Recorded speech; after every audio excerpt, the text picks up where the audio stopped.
We heard there about the recovery, but we know that before we see an upturn, we're going to see a contraction, a recession. People are talking about it as potentially the next big depression. When we think about recession, we think about cutting spending, cutting advertising. I know, for example, from fundraising for my own podcast this month, that many companies are being very careful, and that's putting it lightly, about spending, because they say that everything has changed. We're going to hear now from Peter Fisk. He's a professor at IE Business School and CEO at Works. He's an innovation accelerator based in London. He works with business leaders all over the world. We've heard about leadership, about productivity, about business models, and about opportunity. So, Peter, over to you.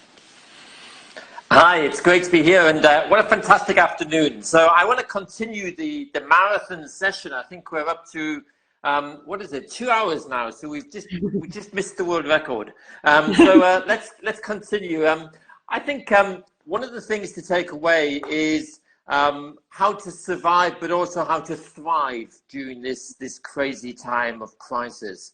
I was actually reminded by Howard of the Chinese word for crisis, which is wei ye. And wei ye, interestingly, is two words when you translate it. Wei meaning danger and ye meaning opportunity. So fascinating that the Chinese choose to put danger and opportunity into the same word, crisis.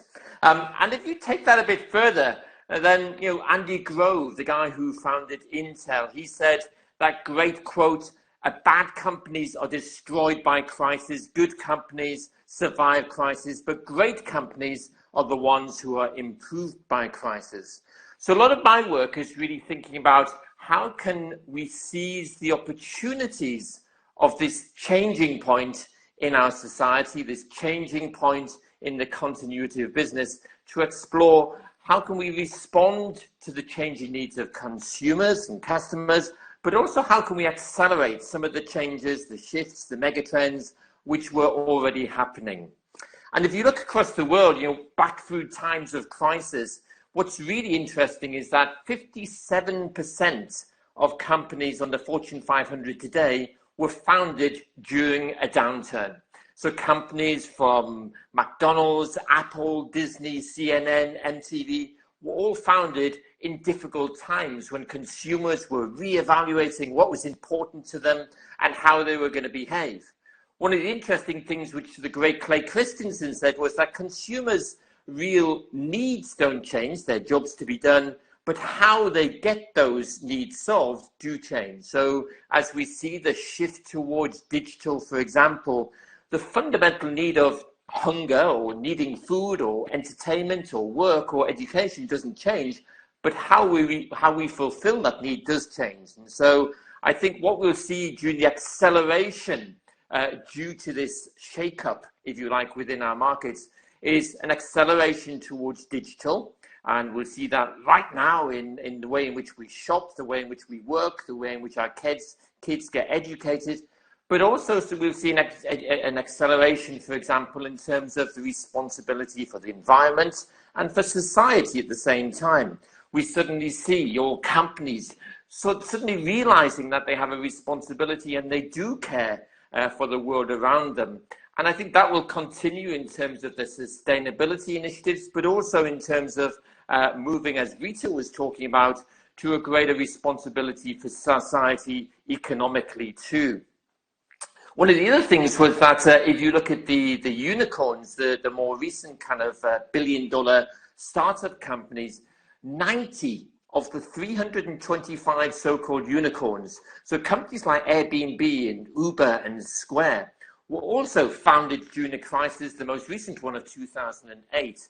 And since then, over the last 10 years since they were founded, they've created over $500 billion of value. So there's something which happens during a crisis, which is a catalyst for change, but it's also an accelerant of thinking and innovation. So for all those people who are sitting around at home at the moment and thinking, well, what's going to happen next? And they're kind of trying to predict V shapes, U shapes, L shapes, Z shapes, and all that kind of stuff. don't try and predict the future, because quite honestly, we don't know what's going to happen next.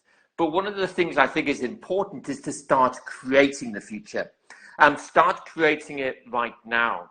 So if we look at, what is going on in the world, I think, the companies who are doing best, companies like Instacart, for example, have become the leader in the US economy for delivery of fresh food to homes. It was a small app, but now it's the leader, recruiting right now 300,000 new workers. Or think of Zoom, which has tripled its market value just in 3 months. So companies all across the world, we see doing things in different ways. And even in the most difficult industries, I was talking to a forum of car manufacturers this morning who are going through a terrible time. There's still companies who are doing well, such as Tesla, for example. And what's interesting when we look at a company like Tesla is it never called itself a car company. Tesla's purpose statement is to accelerate the shift towards renewable energy. It calls itself an energy company. And if you look at the portfolio, to take Alex's idea, the portfolio of business models which Tesla has, it's a battery making business, it's a roof tile business providing solar energy for homes, as well as an automotive and increasingly driverless car operator too. So you see a diversified portfolio which makes you more resilient to an economy. You see business models such as subscription-based rather than buying things, which provides cash through times of crisis. And you also see new customer-driven product features like their biodefense system, which 99% of pollutants will not get through to the cabin of the car. So for those reasons, Tesla is doing particularly well at the moment. But I think, if we look in general, we see a world which is moving forward at tremendous pace. So yes, you have to survive. That means looking after people, it means health, and it means looking after your customers and communities too. But you've also got to thrive. It's about saying, how can we use this time to look at what's changing? How can we move the way in which we do business? Maybe not the why, but the how we do business.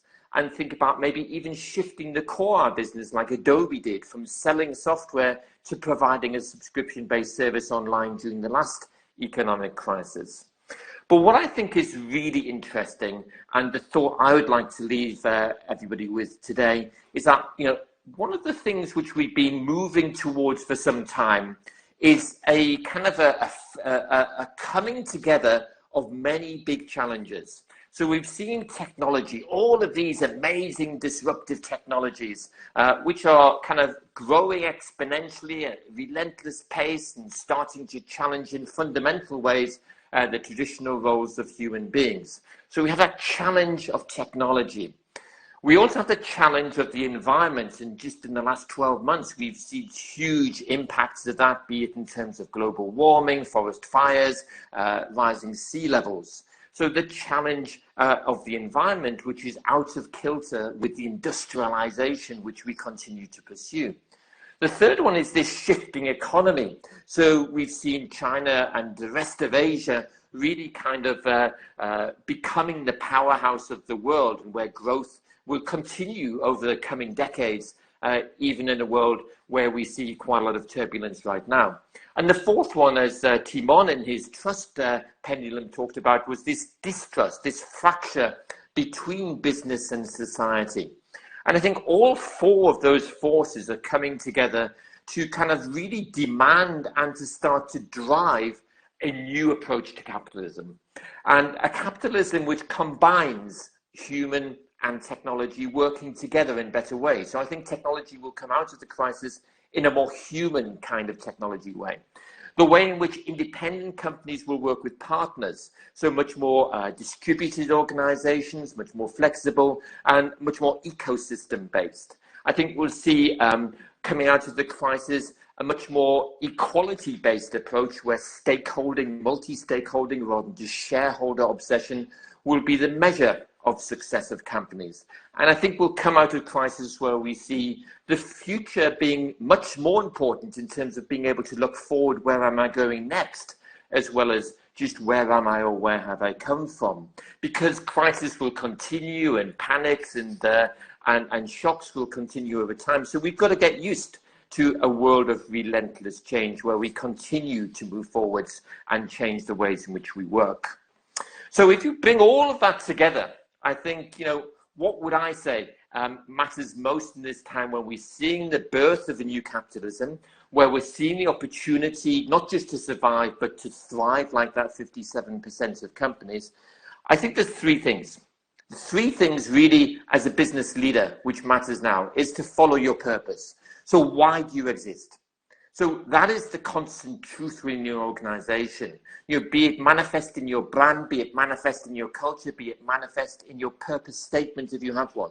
What is the reason why your business exists? Why should you keep going? Why should people keep getting up in the morning? And use that as an energizing North Star to find your way through this world of complexity and uncertainty, which we're in at the moment. The second thing is to really accelerate innovation, to really look at, well, how can I make the shift towards a more digital and human, a more sustainable and responsible, and a more creative approach to business. And the final one is really leadership. Building on what Rene was saying, I think we need leaders more than ever right now. And leaders need to be both compassionate and empathetic with their people and with their customers and society, but leaders also need to be those beacons of hope. And one of the great stories I love about business, I write books with hundreds and hundreds of stories, but the one story which I always come back to is this one, which is called The Lucky Ironfish, which was a very simple case of a British guy, a medical student going to Southeast Asia, to Cambodia, and trying to help solve the problem of iron deficiency in Cambodia. And instead of looking for sophisticated drugs and medication, which were difficult to ship to local communities and cost a lot of money, he looked for simpler solutions. Eventually, he realized that the biggest reason why people were more anemic was because they were no longer using iron pots for cooking, and they were using stainless steel instead. So he said, well, if I could put a lump of iron into their cooking pot, I can actually solve a lot of the iron deficiency of Cambodia and other similar markets. And he tried it, but nobody used it. Why would I put an ugly lump of iron into my cooking pot? And then he looked up and he tried to find through culture and through value systems, what was it which would make these people want to do that? And he realized that actually, the symbol of good luck within that part of the world is the fish. And if they put a fish into their cooking pot, maybe an iron lump shaped as a fish, then maybe they would be more successful. And that simple insight in terms of giving hope to people and putting something into their cooking pots to help them think about things in a different way, managed to alleviate almost all of the iron deficiency across Cambodia and other nations in Southeast Asia. So now is the time for purpose. Now is the time to accelerate innovation, not just to think about the future, but to start making it happen. And now is the time for inspiring leadership. Thank you, Peter. So just a couple questions before we bring on Mark, and we do apologize for bringing you on before we brought on Mark. As you mentioned, this is the time of digital, this is the time of innovation, but just to prove that this conference is actually run by human beings and not machines, even human beings still make mistakes. So I wonder, Peter, if you could tell me, you mentioned there that we could see a movement towards a more human side of the machines. Now, people have been talking about a need for that for quite some time, right? We've been talking about the need for that humanization of artificial intelligence. What evidence do you see that we'll see that after COVID-19? Well, I think the evidence is all around us right now in terms of the ways in which companies have started to behave. Suddenly, in times of crisis, they've realized that they're here for more than just making money. And they've realized that the technologies, those super efficient, complex manufacturing systems which they have, can actually make ventilators, they can make protective equipment. Louis Vuitton's fabulous perfume making systems can actually make fantastic hand sanitizer. So they've realized that actually, business and humanity connect together in a bigger way. So I think that's part of the challenge. But it's also saying, well, why have people really not migrated in a true way towards the adoption of digital platforms? And if we look, for example, in education, my children have shifted in terms of the way in which they learn. When they can't go to school, they're sitting at home and they're learning online, like I'm sure many other people's. But the biggest thing which they're doing at the same time as listening to their teacher is actually Snapchatting and texting and Instagramming their friends. They're not just wasting time, they're talking about what the teacher's talking about. But what you get is peer-to-peer learning at the same time. So peer-to-peer learning is much more human, it's much more personal, it's much more trusted. And I think you'll see that kind of dynamic where people start to adopt human behaviors to go alongside the technological functionality. So, that would be an example of a way in which we see a real shift now towards a mass adoption of digital and a need for business to shift towards that new world too. What about those companies whose business models just don't allow them to create masks, to create hand sanitizer, something like that? What would you advise for them to be doing now in terms of appearing more human? Well, I think the first thing is to become much more customer centric. And every single company in the world has been talking about this for 30 years, I think now. And I think, I started in business back in 1990 with British Airways, and putting people first, putting customers first was the most important thing. So customer centricity to me starts with what I call a purpose statement. It says, not what do you do, but what do you enable people to do?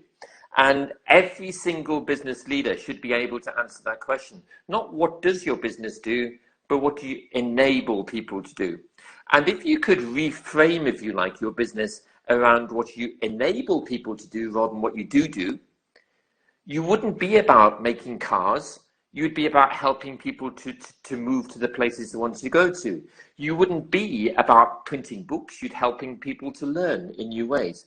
And by reframing what you are and having more purpose, which gives more value to your audiences, to your people, to human beings, then you can actually find the opportunities for growth at the same time. And it's a much more inspiring reason to come to work rather than just to make the simple product or to make a profit from it. So a question from the audience: let's innovate and invest in times of crisis, but don't we end up with a storm of noise, of new initiatives, many being the same? Only the bad innovators. So the challenge, of course, is to think about, well, what is the changing behavior of the consumer? Don't just create technologies or technology-driven products for the sake of it, but to understand how is the consumer changing. The big things which I follow is not the small trends in terms of consumer fads and fashions, but what are the mega trends? The shifts in terms of ways people are fundamentally changing, the shift from young to old, how do you support older people? The shift to Asia, how do you support new markets? The shift towards wellness, for example, how do you support people in terms of a better way? The shift towards sustainability in terms of doing good for society every time I buy something. So following those mega trends give you bigger clues in terms of how you can create some useful innovation which is useful for the world and will be adopted by people, and you can become more profitable as a business at the same time. There's also been an incredible sense of luck, right? So some of the companies who are doing extraordinarily well now, it's only because they were in the right place at the right time. I wonder if you see evidence that they're responding to the challenge. For example, the online shopping companies that are now almost our sole source of food, something like that. Yeah, so I think those companies are really kind of, they have their work cut out, as you talked about at the beginning with your Ocado deliveries. But at the same time, we see a world which is responding and adapting to things further. I look at a company like Meituan-Dianping in China, for example, which last year was voted the world's most innovative company. Meituan-Dianping delivers through its fleet of motorcycles food to people's homes, just like in every part of the world. But then they started delivering any kind of thing. Then they realized that actual payments connected to those deliveries would be useful. So they built in a payment system as part of their core business model. And then from that, they realized that actually they weren't a delivery business, they weren't a payment business, they actually understood the consumer, the Chinese middle-class consumer, better than anybody else. And so now they realize they're a data-driven company. And so being able to kind of explore and understand what really you are and what is the uniqueness and the real value which you can bring and the asset which you have is really quite fascinating. And then using that asset which you had, in their case, Meituan-Dianping's data, to really say, how can I grow my business further in a world which is changing and work with partners to make my future vision happen. And in terms of what you see the biggest challenges, besides the obvious financial ones, what do you think the biggest challenges that we may not have thought of might be? I think the biggest challenge is sitting doing nothing now and waiting for the crisis to be over and not starting now to create your future. That's the biggest challenge of all.